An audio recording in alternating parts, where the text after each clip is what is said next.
आनंदित होना एक अवस्था है और उस अवस्था के लक्षण है। मतलब आप आनंदित होने का जो सूत्र है, पहला सूत्र आनंदित होने का, समझ का विकास।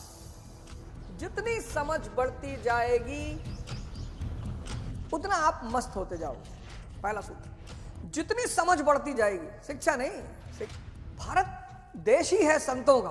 कुछ बात है कि हस्ती मिटती नहीं हमारी, सदियों रहा है दुश्मन दौरे जहां हमारा। क्या बात है? यही बात है कि जब जब ये देश संकट में पड़ा, कोई संत, कोई महात्मा, कोई महापुरुष, उसने आकर इस देश को रास्ता दिखाया। राजा जनक, महात्मा बुद्ध, श्री राम, श्री कृष्ण, महावीर, स्वामी जी, आदि गुरु शंकराचार्य जी, कबीरदास जी, गुरु नानक देव जी, संत रविदास जी, संत दादू दयाल जी, मतलब एक बहुत लंबी फहरिस्त। तो आनंदित रहने कुछ सूत्र है। समझ, पहला सूत्र। जितनी समझ बढ़ती चली जाएगी, अब सोचो आप, अभी कर्नाटका में आपने बैंगलोर में देखा 9,000 करोड़ के मालिक ने आत्महत्या कर लिया, गोली मार ली अपने आप को। आईटी की रेट पड़ गई थी, पढ़ने दो रेट, 150 रेट ना पड़े तो भी कोई जिंदगी है। अगर जिंदगी में 150 रेट नहीं पड़ रही है तो कोई जिंदगी है? पढ़ रही है वे रेट, पढ़े, क्या फर्क पड़ता है। जबलपुर में एक साहब ने सुसाइड कर लिया कि मुझे सोशल मीडिया पे लोग गाली दे रहे हैं। भैया, जिस देश में नपुंसकों की संख्या बढ़ जाएगी तो गाली मिलेगी ही। जिस मोहल्ले में कुत्तों की संख्या बढ़ जाएगी वहां चिल्लाहट रात भर नहीं होगी, एकदम होगी। उससे कहां इनकार कर सकते हो? मजा लो, समझ। कोई आपको फोन कर रहा है, इसका मतलब आप उसके काम के हो। किसी को आप फोन कर रहे हो, इसका मतलब वो आपके काम का है। सिंपल। भाई, मेरे फोन में कई नंबर है जो मुझे कॉल नहीं करते। क्यों? क्योंकि मैं उनके काम का नहीं हूं। और मेरे फोन में कई नंबर हैं जो मुझे निरंतर कॉल करते हैं। सिंपल। तो जितनी समझ बढ़ती जाएगी उतना आनंद बढ़ता जाएगा। दूसरा सूत्र है,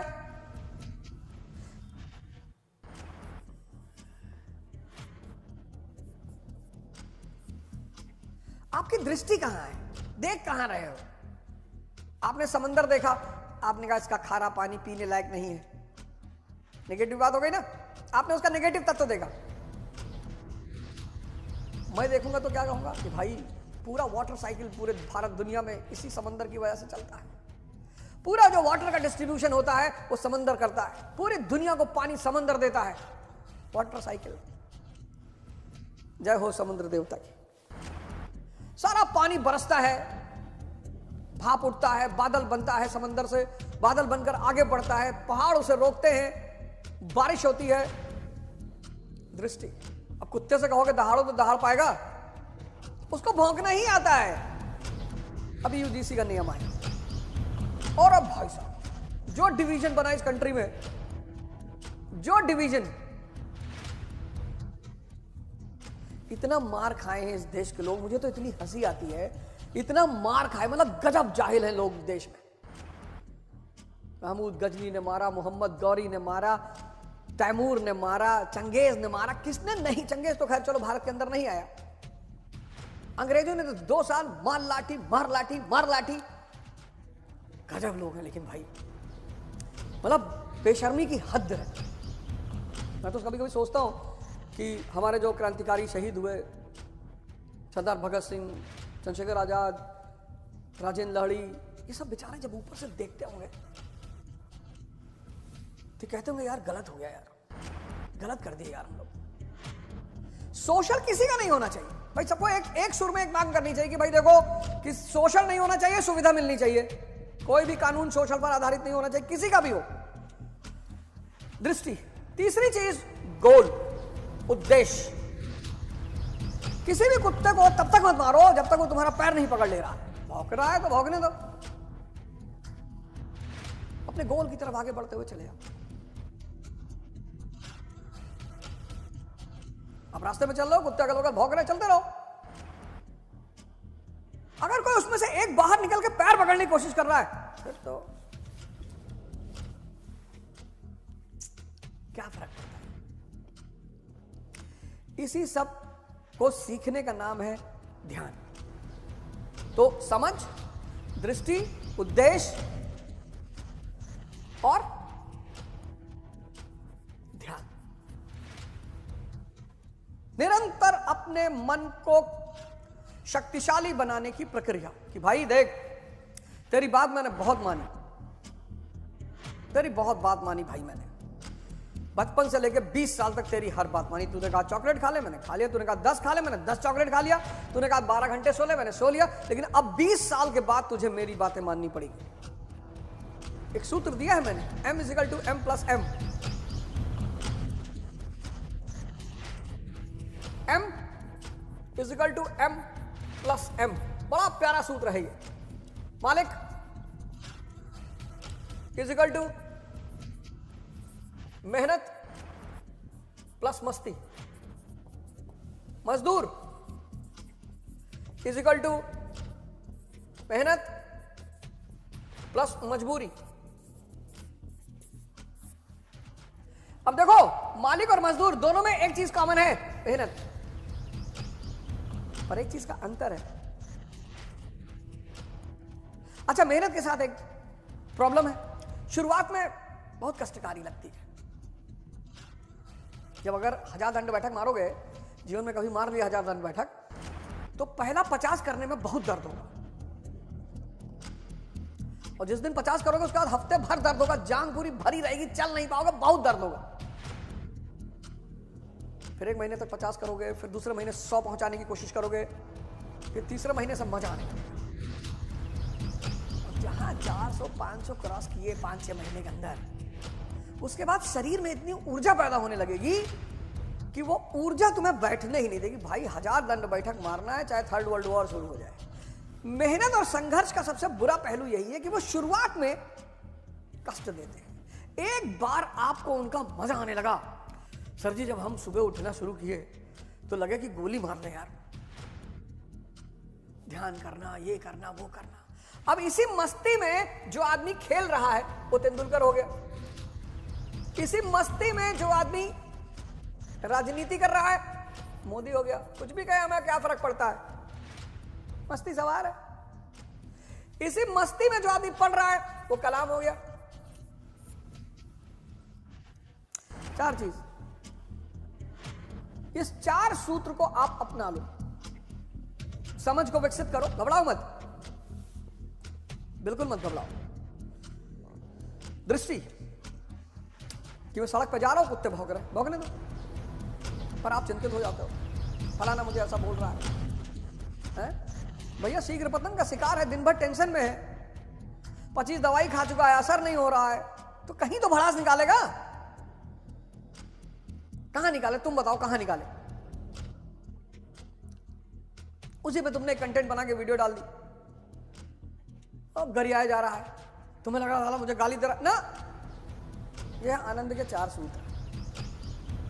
यज्ञ, यज्ञ क्या करेगा? दैवीय संपदा का विकास करेगा। आपको चाहिए कि आपके अंदर विवेक पैदा हो जाए, यज्ञ। आप चाहते हैं कि आपके अंदर वैराग्य पैदा हो जाए, यज्ञ। आप चाहते हैं आपके अंदर दम पैदा हो जाए, यज्ञ। आप चाहते हैं आपके अंदर श्रम पैदा हो जाए, यज्ञ। इस तीसरी आंख से श्वासों पे नजर, श्वास प्रश्वास, श्वास प्रश्वास। संत रविदास जी का दिन है, मन चंगा तो कटौती में गंगा। एक लाइन में सारे ब्रह्मांड की फिलॉसफी। बड़ी कहानियां हैं इनकी। एक कहानी तो है कि भाई भगवान एक बार इनकी भक्ति से बड़े प्रसन्न हुए तो पारस देने के लिए आए। बोले हमारे पास एक पत्थर पड़ा हुआ है, तो उसको लोहे को टच करा दे तो सोना बन जाता है। तो कहे हम क्या करेंगे? क्या बिल्कुल सही बात। जिसके पास भगवान है, पूरे ब्रह्मांड का मालिक, पत्थर लेके क्या करेगा? और आप इनकी बातें देखो, पराधीनता पाप है, जान लेहु रे मीत। पराधीनता किसकी? मन की। पराधीनता किसकी? मन की। पराधीनता पाप है, जान लेहु रे मीत। रैदास दास पराधीन सो, कौन करे प्रीत। कितनी प्रासंगिक लाइनें हैं। रैदास ब्राह्मण मत पूजिए, जाए होए गुणहीन। देखो ब्राह्मण की बात नहीं कह रहे ब्राह्मण अगर गुणहीन है, ब्राह्मण की बुराई नहीं कर रहे हैं। देखो कंडीशन है, टर्म एंड कंडीशन लगी हुई है। रैदास ब्राह्मण मत पूजिए, जाए होए गुणहीन। उन्होंने ये नहीं लिखा रैदास ब्राह्मण मत पूजिए, शुक्ला तिवारी मिश्रा इनको ऐसा नहीं लिखा। उन्होंने कहा रैदास ब्राह्मण मत पूजिए, जाय होए गुणहीन। कंडीशन है ये, देखो ब्राह्मण के पास गुण है उसको भी पूजिए, पूजिए चरण चंडाल के, जाओ होए गुण प्रवीण। और ये काम किसने किया? परमहंस जी ने कहा। रसिक, रामकृष्ण परमहंस के शिष्य हैं रसिक, जात के अछूत हैं।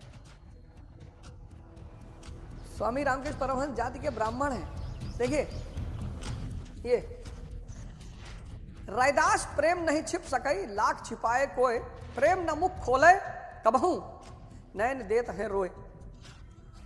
ऐसा चाहूं राज में जहां मिले सबगन को अन्न, छोट बड़ो सब सम बसे, रैदास रहे प्रसन्न। किसी को कुछ नहीं कहा, सबकी बात कर रहे हैं। यह है भारतीय संस्कृति की महानता। उन्होंने कहा ऐसा चाहूं राज में मैं जहां मिले, ये नहीं कहा दलितों को अन्न ना, देखिए छोट बड़ो सब सम बसे, रैदास रहे प्रसन्न। ये जो भारत की संत परंपरा है, कम से कम कबीर को तो पढ़िए, बड़ा मजा आएगा आपको, बड़ा आनंद आएगा। जीवन के बड़े सूत्र, मन के मते न चलिए मन के मते अनेक, है मन के मते न चलिए मन के मते अनेक, ये सब भारतीय आकाश के ऐसे तारे हैं जिनकी रोशनी में जिस दिन ये भारत चलना शुरू कर देगा, महान हो जाएगा। जिस दिन इन सब की रोशनी में भारत चलना शुरू कर देगा, कल से लेकर अगले 5 दिन वर्ण व्यवस्था, जाति व्यवस्था, जातिवाद अलग अलग है, आरक्षण और यूजीसी, इन 5 विषयों पर चर्चा करूंगा। जिस श्लोक को मैं पढ़ने जा रहा हूं, अरे भाई साहब, अगर वो श्लोक इस देश की सिर्फ 60% जनता मान ले तो भाई साहब 10 साल में ये देश महाशक्ति बन जाएगा। लेकिन मुझे लगता है कि इस देश के लोग अब बेचैन हो गए हैं कि यार गुलाम नहीं हो रहे, यार गुलाम नहीं हो रहे, यार गुलाम हो तो मजा आए। ऐसा थोड़े कि है जिस भाई किसी को मिटाना है उसको बांट दो, यूजीसी में नियम आने दो, एकदम आओ। लेकिन उसमें अगर किसी के भी सोशल के चांस हैं, नहीं होने चाहिए। नहीं ब्राह्मणों ने पहले बहुत शोषण किया, मौर्य काल में किया, नहीं। हमारे एक नेता हैं, दलित नेता, वो कहते हैं हम तो सम्राट अशोक के वंशज हैं। अच्छी बात है और बड़ा स्वागत है आपका, आप सम्राट अशोक के वंशज हैं, आपका स्वागत है। और मौर्यों का इतना लंबा काल रहा, चंद्रगुप्त मौर्य, बिंदुसार, अशोक, 26 साल अशोक ने अकेले शासन किया और आप कहते हो उनके वंशज हैं। तो वहां भी एक हमारे देश में टीचर हैं, सुकरात के नाना वाना है शायद, वो ऐसी बात कह देते हैं, कहते 3000 साल से ब्राह्मणों ने शोषण किया। 3000 साल, मतलब आपने इंडस वैली वाली स्क्रिप्ट पढ़ ली? हाँ और क्या भाई, इंडस वैली वाली स्क्रिप्ट पढ़ ली होगी तो उनको बाहर निकालना चाहिए ना उस स्क्रिप्ट को। तो ब्राह्मणों का एक राजा हुआ पुष्यमित्र शुंग, उत्तर भारत में। मौर्यों ने इतना लंबा शासन किया, उन्होंने भी यार दबाया नहीं। फिर वो गुप्त, उनका लंबा शासन था, फिर तुर्क, फिर मुगल। कुरीतियां रही, इस बात से इनकार नहीं किया जा सकता। कुरीतियां रही, समाज में समस्याएं रही, चुनौतियां रही, एकदम रहा। ब्राह्मण अगर इतने शोषण करता होते, कबीर को ईसा मसीह की तरफ लटका दिए होते। बनारस में बैठ के कबीर दास जी कहते हैं, बनारस में पाथर पूजे हर मिले तो मैं पूजू पहाड़, और ताते तो चकिया भली पीस खाए संसार। कबीर दास जी कहां कह रहे हैं? बनारस में। गढ़ है ब्राह्मणों का। जाओ पाकिस्तान में कुछ बोल के देखो, अफगानिस्तान में जाके कुछ बोल के देखो, Syria, Iraq, Iran, Saudi Arabia. Kabir Das ji Banaras में बैठे हुए, बनारस में, और वहां कह रहे हैं पाथर पूजे हर मिले। स्वामी ये संत रविदास जी कहां बैठे हैं? बनारस में, और वहां कह रहे हैं कि जो ब्राह्मण गुणहीन है उनकी पूजा मत करिए। किसने क्या कहा? ये बात तो बड़ी शानदार है भाई। टाइटल लगा है तिवारी और दारू पी के नाली में पड़े, तब तो ब्राह्मण की एक सिंपल परिभाषा है, जो दुनिया को अच्छी दिशा दिखा रहा है, बस वो ब्राह्मण है। सदगुरु जी ब्राह्मण है, पंडित श्री श्री रविशंकर जी ब्राह्मण है। जो भी दुनिया को एक सही रास्ता दिखा रहा है, अंधेरे से निकाल कर रोशनी में ला रहा है, वो सब ब्राह्मण है। और आज सौभाग्य से रविदास जी के दिन जो आज श्लोक है, अरे भाई साहब, तो यज्ञ, अगर आप चाहते हैं कि आपका जीवन स्वर्णमय हो जाए तो यज्ञ की शुरुआत करिए। यज्ञ क्या करेगा? दैवीय संपदा को बढ़ा देगा, खासकर विवेक को बढ़ा देगा। विवेक अगर बढ़ता चला गया सर जी, फिर तो चातुर्वर्ण्यमय सिस्टम गुण कर्म विभागशः तस्य कर्तारमपि मां विद्व कर्तारम भयम। भगवान कृष्ण कह रहे हैं कि ये चतुर्वर्ण को मैंने बनाया है। और बहुत सारे यादव जी लोग सोशल मीडिया पे कह रहे हैं कि ब्राह्मणों ने बनाया है। लो, आप भगवत गीता उठा लीजिए, कोई भी गीता उठा लीजिए, भगवत गीता का आप 4थे अध्याय का 13वां श्लोक खोलिए। अब या तो यादव जी लोग मानना बंद कर दे भगवान कृष्ण को, या तो यादव जी लोग मानना बंद कर दे। ये भगवान कृष्ण कह रहे हैं, भगवान कृष्ण। लोग बड़ा ब्राह्मणों पे इल्जाम लगाते हैं, सब ब्राह्मणों की रचना है। लेकिन एक बात मैं आपसे कहूंगा कि जिस वर्ण व्यवस्था की भगवान कृष्ण बात कर रहे हैं, वो ब्राह्मणीय वर्ण व्यवस्था से अलग है। इस बात को तो मैं भी कहूंगा। ब्राह्मणीय वर्ण व्यवस्था जाति आधारित है और कृष्ण की वर्ण व्यवस्था कर्म आधारित है। बुद्ध की वर्ण व्यवस्था कर्म आधारित है। ये जाति आधारित वर्ण व्यवस्था, सॉरी, ये जन्म आधारित वर्ण व्यवस्था, ये भारत की बर्बादी का बहुत बड़ा कारण है। भारत की बहुत बड़ी खोज है वर्ण व्यवस्था। मैं जन्म आधारित वर्ण व्यवस्था का कभी समर्थन नहीं करता, लेकिन चूंकि भगवान कृष्ण कहते हैं कि मैंने बनाया, और किस आधार पे बनाया? अब देखिए, भगवान कृष्ण कह रहे हैं कि भैया वर्ण व्यवस्था मैंने बनाया। ये भगवान कृष्ण कह रहे हैं गीता में 13वां श्लोक 4था अध्याय में। किस आधार पे? कर्म के आधार पे। और कर्म मतलब आराधना। पिछले भी श्लोक में 12वें श्लोक में मैं आपको बता चुका हूं। अर्जुन चातुर्वर्ण्यमय सिस्टम, अर्जुन ये जो 4 वर्ण हैं ये मैंने बनाए हैं, चारों वर्ण की रचना मैंने की है। तो क्या मनुष्यों को 4 भागों में बांट दिया? श्री कृष्ण कहते नहीं, गुण कर्म विभागशः, गुणों के माध्यम से कर्म को 4 भागों में बांटा गया है। ये डायग्राम बनाने जा रहा हूं, 4-5 लाख करोड़ का है। कभी मौका मिले तो दे दीजिएगा। भगवान करे आप 10 लाख करोड़ कमा ले कि हमको उतना दे दे। तो सबसे ऊपर ब्राह्मण, दूसरा क्षत्रिय, तीसरा वैश्य, चौथा शूद्र।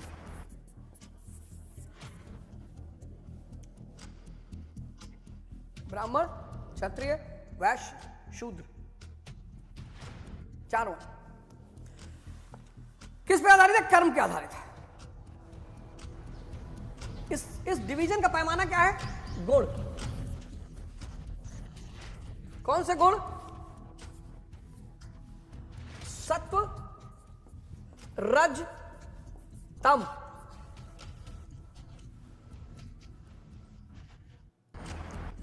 अब जिसके अंदर तमस बहुत ज्यादा है वो क्या होगा? वो क्या होगा? आलसी होगा, आलस्य। किसका शिकार होगा? निद्रा का, प्रमाद,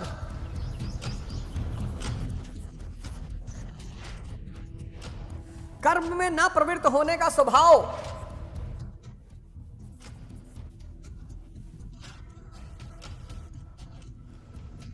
जानते हुए भी अकर्तव्य से निवृत्ति ना हो पाने की विवशता रहेगी। यह शूद्र है।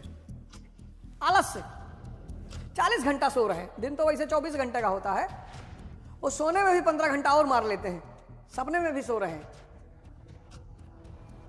शूद्र, तमस की प्रधानता यानी शूद्र। अब आज आप चेक कर लो आप में से किसके अंदर ये सब गुण है। बड़ा महान देश है भारत, बड़ा दुख होता है जब मैं आजकल देखता हूँ लोगों को एक दूसरे को गाली देते हुए। मैं सोचता हूँ ऐसे ही 18वीं शताब्दी में जब अंग्रेज आए, देखे सब एक दूसरे को गाली दे रहे, बोले मैं कब्जा कर लो। क्लाइव, वॉरेन हेस्टिंग, ये लोग जब बैठ के देखे, बोले भाई ये तो सब आपस में लड़ रहा है। मुझे समझ में आता है 70-75 साल हो गए आजादी के, कोई मारा नहीं और पुरानी आदत है मार खाने की। तो एक भाई दर्द, तो आदत कहाँ जल्दी छूटती है, आदत कहाँ जल्दी छूटती है, आदत छूटती नहीं, सब एक्टिवेटेड है। लाठी बल्ला मार डालो है तरीके किसको, हमको नौकरी नहीं मिल रहा है। कंपाउंड का परिभाषा बताओ है? कंपाउंड वो जो बिल्डिंग के चारों तरफ होता है वो कंपाउंड होता है। अच्छा, बिना आरक्षण के डॉक्टर अंबेडकर भगवान बन गए, बिना आरक्षण के डॉक्टर अंबेडकर भगवान बन गए। भगवान, कितना महान व्यक्तित्व रहा होगा वो आदमी। देश है वीर जवानों का, अलबेलों का, मस्तानों का, इस देश का यारों क्या कहना। जय हिंद।